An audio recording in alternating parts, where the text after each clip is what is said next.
व्रतदान समुच्चय। अग्निदेव कहते हैं, वशिष्ठ, अब मैं सामान्य व्रतों और दानों के विषय में संक्षेप पूर्वक कहता हूं। प्रतिपदा आदि तिथियों, सूर्य आदि वारों, कृतिका आदि नक्षत्रों, विषकुंभ आदि योगों, मेष आदि राशियों और ग्रहण आदि के समय उस काल में जो व्रत, दान एवं तत्संबंधी द्रव्य एवं नियमादि आवश्यक है, उसका भी वर्णन करूंगा। व्रतदानोपयोगी द्रव्य और काल सबके अधिष्ठात्र देवता भगवान श्री विष्णु है।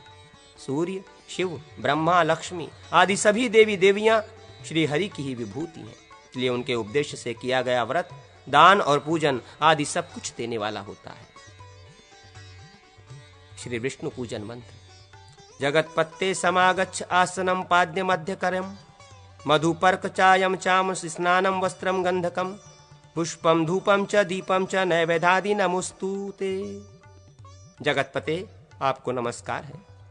आइए और आसन, पाद्य, अर्ध, मधुपर्क, आचमन, स्नान, वस्त्र, गंध, पुष्प, धूप, दीप एवं नैवेद्य ग्रहण कीजिए। पूजा, व्रत और दान में उपर्युक्त मंत्र से श्री विष्णु की अर्चना करनी चाहिए। अब दान का सामान्य संकल्प भी सुनो। आज मैं अमुक गोत्र वाले अमुक शर्मा आप ब्राह्मण देवता को समस्त पापों की शांति, आयु और आरोग्य की वृद्धि, सौभाग्य के उदय, गोत्र और संतति के विस्तार, विजय एवं धन की प्राप्ति, धर्म, अर्थ और काम के संपादन तथा पापनाश पूर्वक संसार से मोक्ष पाने के लिए विष्णु देवता संबंधी इस द्रव्य का दान करता हूं। मैं इस दान की प्रतिष्ठा, स्थिरता के लिए आपको ये अतिरिक्त सुवर्णादि द्रव्य समर्पित करता हूं। मेरे इस दान से सर्वलोकेश्वर भगवान श्री हरि सदा प्रसन्न हो। यज्ञ, दान और व्रतों के स्वामी, मुझे विद्या तथा यश आदि प्रदान कीजिए। मुझे धर्म, अर्थ, काम और मोक्ष रूप चारों पुरुषार्थ और मनोभिलषित वस्तु से संपन्न कीजिए।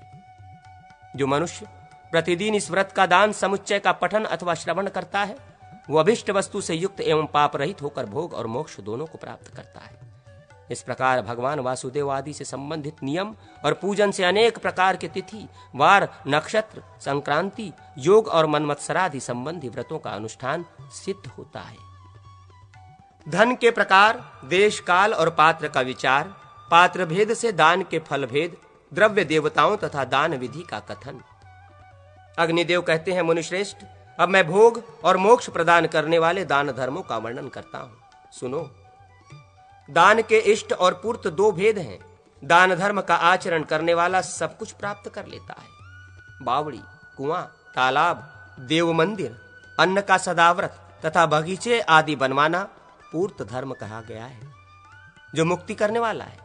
अग्निहोत्र तथा सत्य भाषण, वेदों का स्वाध्याय, अतिथि सत्कार और बलि वैश्वव देव, इन्हें इष्ट धर्म कहा गया है। यह स्वर्ग की प्राप्ति कराने वाला है। ग्रहण काल में, सूर्य की संक्रांति में और द्वादशी आदि तिथियों में जो दान दिया जाता है वो पूर्त है, वो भी स्वर्ग प्रदान करने वाला है। देश, काल और पात्र में दिया हुआ दान करोड़ गुना फल देता है। सूर्य के उत्तरायण और दक्षिणायन प्रवेश करने के समय, पुण्यमय विश्वकाल में, व्यतिपात, तिथिक्षय, युगारंभ, संक्रांति, चतुर्दशी, अष्टमी, पूर्णिमा, द्वादशी, अष्टकाश्राद्ध, यज्ञ, उत्सव, विवाह, मन्वतरांभ, वैधृति योग, दुस्वप्न दर्शन, धन एवं ब्राह्मण की प्राप्ति में दान दिया जाता है।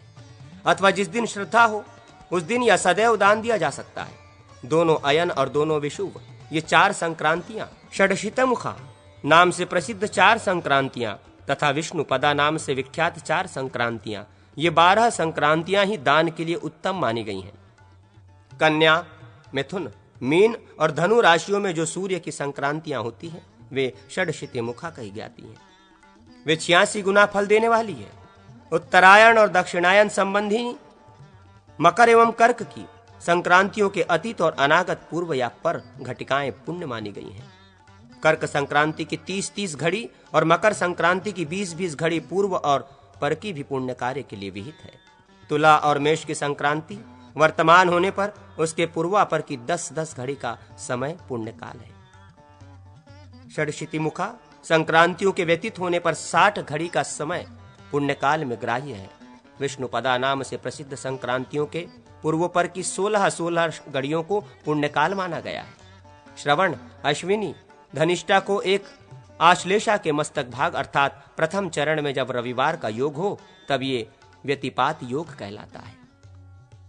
कार्तिक के शुक्ल पक्ष की नवमी को कृतयुग और वैशाख के शुक्ल पक्ष की तृतीया को त्रेता प्रारंभ हुआ। अब द्वापर के विषय में सुनो। माघ मास की पूर्णिमा को द्वापर युग और भाद्रपद के कृष्ण पक्ष की त्रयोदशी को कलयुग की उत्पत्ति जाननी चाहिए। मनवंतरों का आरंभ काल या मनवादि तिथियां इस प्रकार जाननी चाहिए। आश्विन के शुक्ल पक्ष की नवमी, कार्तिक की द्वादशी, माघ एवं भाद्रपद की तृतीया, फाल्गुन की अमावास्या, पौष की एकादशी, आषाढ़ की दशमी, माघ मास की सप्तमी, श्रावण के कृष्ण पक्ष की अष्टमी, आषाढ़ की पूर्णिमा, कार्तिक, फाल्गुन एवं ज्येष्ठ की पूर्णिमा। मार्गशीर्ष मास की पूर्णिमा के बाद जो 3 अष्टमी तिथियां आती हैं उन्हें 3 अष्टका कहा गया है। अष्टमी का अष्टका नाम है। इस अष्टकाओं में दिया हुआ दान अक्षय होता है। गया, गंगा और प्रयाग आदि तीर्थों में तथा मंदिरों में किसी के बिना मांगे दिया हुआ दान उत्तम जाने, किंतु कन्यादान के लिए ये नियम लागू नहीं है। दाता पूर्वाभिमुख होकर दान दे और लेने वाला उत्तराभिमुख होकर उसे ग्रहण करे। दान देने वाले की आयु बढ़ती है किंतु लेने वाले की भी आयु क्षीण नहीं होती। अपने और प्रतिगृहिता के नाम एवं गोत्र का उच्चारण करके देय वस्तु का दान किया जाता है। कन्यादान में इसकी 3 आवृत्तियां की जाती हैं। स्नान और पूजन करके हाथ में जल लेकर उपर्युक्त संकल्प पूर्वक दान दें। सुवर्ण, अश्व, तिल, हाथी, दासी, रथ, भूमि, गृह, कन्या और कपिला गौ का दान दें। ये 10 महादान हैं। विद्या, पराक्रम, तपस्या, कन्या, यजमान और शिष्य से मिला हुआ संपूर्ण धन दान नहीं, शुल्क रूप है। शिल्प कला से प्राप्त धन भी शुल्क ही है। ब्याज, खेती, वाणिज्य और दूसरे का उपकार करके प्राप्त किया हुआ धन, पासे, जुए, चोरी आदि प्रतिरूपक स्वांग बनाने और साहसपूर्ण कर्म से उपार्जित किया हुआ धन तथा छल कपट से पाया हुआ धन, ये 3 प्रकार के धन क्रमशः सात्विक, राजस एवं तामस 3 प्रकार के फल देते हैं। विवाह के समय मिला हुआ, ससुराल को विदा होते समय प्रीति के निमित्त प्राप्त हुआ, पति द्वारा दिया गया, भाई से मिला हुआ, माता से प्राप्त हुआ तथा पिता से मिला हुआ, ये 6 प्रकार के धन स्त्री धन माने गए हैं। ब्राह्मण, क्षत्रिय और वैश्यों के अनुग्रह से प्राप्त हुआ धन शूद्र का होता है। गौ, गृह, शैया और स्त्री ये अनेक व्यक्तियों को नहीं दी जानी चाहिए। इनको अनेक व्यक्तियों के साझे में देना पाप है। प्रतिज्ञा करके फिर न देने से प्रतिज्ञाकर्ता के 100 कुलों का विनाश हो जाता है। किसी भी स्थान पर उपार्जित किया हुआ पुण्य देवता, आचार्य एवं माता पिता को प्रयत्न पूर्वक समर्पित करना चाहिए। दूसरे से लाभ की इच्छा रखकर दिया हुआ धन निष्फल होता है। धर्म की सिद्धि श्रद्धा से होती है। श्रद्धा पूर्वक दिया हुआ जल भी अक्षय होता है। जो ज्ञान, शील और सद्गुणों से संपन्न हो एवं दूसरों को कभी पीड़ा न पहुंचाता हो, वो दान का उत्तम पात्र माना गया है। अज्ञानी मनुष्यों का पालन एवं त्राण करने से वो पात्र कहलाता है। माता को दिया गया दान 100 गुना और पिता को दिया हुआ 1000 गुना होता है। पुत्री और सहोदर भाइयों को दिया हुआ दान अनंत एवं अक्षय होता है। मनुष्येतर प्राणियों को दिया गया दान सम होता है, न्यून या अधिक नहीं। पापात्मा मनुष्य को दिया गया दान अत्यंत निष्फल जानना चाहिए। वर्ण संकर को दिया हुआ दान 2 गुना, शूद्र को दिया हुआ दान 4 गुना, वैश्य अथवा क्षत्रिय को दिया हुआ 8 गुना, ब्राह्मण ब्रुव नाम मात्र के ब्राह्मण को दिया हुआ दान 16 गुना और वेद पाठी ब्राह्मण को दिया हुआ दान 100 गुना फल देता है। वेदों के अभिप्राय का बोध कराने वाले आचार्य को दिया हुआ दान अनंत होता है। पुरोहित एवं याजक आदि को दिया हुआ दान अक्षय कहलाता है। धनहीन ब्राह्मण को और यज्ञकर्ता ब्राह्मण को दिया हुआ दान अनंत फलदायक होता है। तपोहीन, स्वाध्याय रहित और प्रतिग्रह में रुचि रखने वाला ब्राह्मण जल में पत्थर की नौका पर बैठे हुए के समान है। वो उस प्रस्तरमय नौका के साथ ही डूब जाता है। ब्राह्मण को स्नान एवं जल का उपर्शन करके प्रयत्नपूर्वक पवित्र हो दान ग्रहण करना चाहिए। प्रतिग्रह लेने वाले को सदैव गायत्री का जप करना चाहिए एवं उसके साथ ही साथ प्रतिग्रहित द्रव्य और देवता का उच्चारण करना चाहिए। प्रतिग्रह लेने वाले श्रेष्ठ ब्राह्मण से दान ग्रहण करके उच्च स्वर में, क्षत्रिय से दान लेकर मंद स्वर में और वैश्य का प्रतिग्रह स्वीकार करके उपांशु होठों को बिना हिलाए जप करें।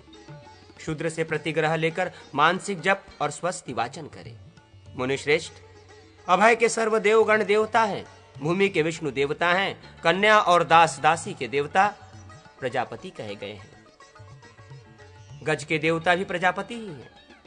अश्व के यम, एक खुर वाले पशुओं के सर्व देवगण महिष के यम, उदिष्ट के नैऋत्य, धेनु के रुद्र, बकरे के अग्नि, भेड़, सिंह एवं वराह के जल देवता है। वन्य पशुओं के वायु, जलपात्र और कलश आदि जलाशयों के वरुण, समुद्र से उत्पन्न होने वाले रत्नों तथा स्वर्ण लोहादि धातुओं के अग्नि, पक्वान्न और धान्यों के प्रजापति, सुगंध के गंधर्व, वस्त्र के बृहस्पति, सभी पक्षियों के वायु, विद्या एवं विद्यांगों के ब्रह्मा, पुस्तक आदि की सरस्वती देवी, शिल्प के विश्वकर्मा एवं वृक्षों के वनस्पति देवता है। ये समस्त द्रव्य देवता भगवान श्री हरि के अंगभूत हैं। छत्र, कृष्ण मृग चर्म, शैया, रथ, आसन, पादुका तथा वाहन इनके देवता ऊर्ध्वांगिरा, उत्तानांगिरा कहे गए हैं। युद्धोपयोगी सामग्री, शस्त्र और ध्वज आदि के सर्वदेवगण देवता हैं। ग्रह के भी देवता सर्वदेवगण ही हैं। संपूर्ण पदार्थों के देवता विष्णु अथवा शिव हैं, क्योंकि कोई भी वस्तु उनसे भिन्न नहीं है। दान देते समय पहले द्रव्य का नाम ले, फिर ददामी देता हूं ऐसा कहें, फिर संकल्प का जल दान लेने वाले के हाथ में दें। दान में यही विधि बतलाई गई है। प्रतिग्रह लेने वाले ये कहे, विष्णु दाता है, विष्णु ही द्रव्य है और मैं इस दान को ग्रहण करता हूं। ये धर्मानुकूल प्रतिग्रह कल्याणकारी हो। दाता को इससे भोग और मोक्ष रूप फलों की प्राप्ति हो। गुरुजनों, माता पिता और सेवकों के उद्धार के लिए देवताओं और पितरों का पूजन करना हो तो उसके लिए सबसे प्रतिग्रह ले, परंतु उसे अपने उपयोग में न लावे। शूद्र का यह धन यज्ञ कार्य में ग्रहण न करे, क्योंकि उसका फल शूद्र को ही प्राप्त होता है। वृत्ति रहित ब्राह्मण शूद्र से गुड़, तक्र, रस आदि पदार्थ ग्रहण कर सकता है। जीविका विहीन द्विज सबका दान ले सकता है, क्योंकि ब्राह्मण स्वभाव से ही अग्नि और सूर्य के समान पवित्र है। इसलिए आपत्ति काल में निंदित पुरुष को पढ़ाने, यज्ञ कराने और उनसे दान लेने से उसको पाप नहीं लगता। कृतयुग में ब्राह्मण के घर जाकर दान दिया जाता है, त्रेता में अपने घर बुलाकर, द्वापर में मांगने पर और कलयुग में अनुगमन करने पर दिया जाता है। समुद्र का पार मिल सकता है, किंतु दान का अंत नहीं मिल सकता। दाता मन ही मन सतपात्र के उपदेश से निम्नलिखित संकल्प करके भूमि पर जल छोड़े। आज मैं चंद्रमा अथवा सूर्य के ग्रहण या संक्रांति के समय गंगा, गया अथवा प्रयाग आदि अनंत गुण संपन्न तीर्थ देश में अमुक गोत्र वाले वेद वेदांग देववेत्ता महात्मा एवं सतपात्र अमुक शर्मा को विष्णु, रुद्र अथवा जो देवता हो, उन देवता संबंधी अमुक महाद्रव्य, कीर्ति, विद्या, महति, कामना, सौभाग्य और आरोग्य के उदय के लिए, समस्त पापों की शांति एवं स्वर्ग के लिए, भोग और मोक्ष के प्राप्त्यर्थ आपको दान करता हूँ। इससे देवलोक, अंतरिक्ष और भूमि संबंधी समस्त उत्पातों का विनाश करने वाले मंगलमय श्री हरि मुझ पर प्रसन्न हो और मुझे धर्म, अर्थ, काम एवं मोक्ष की प्राप्ति कराकर ब्रह्मलोक प्रदान करे। तदनंतर ये संकल्प पढ़े, अमुक नाम और गोत्र वाले ब्राह्मण अमुक शर्मा को मैं इस दान की प्रतिष्ठा के निमित्त सुवर्ण की दक्षिणा देता हूँ। इस दान वाक्य से समस्त दान दे।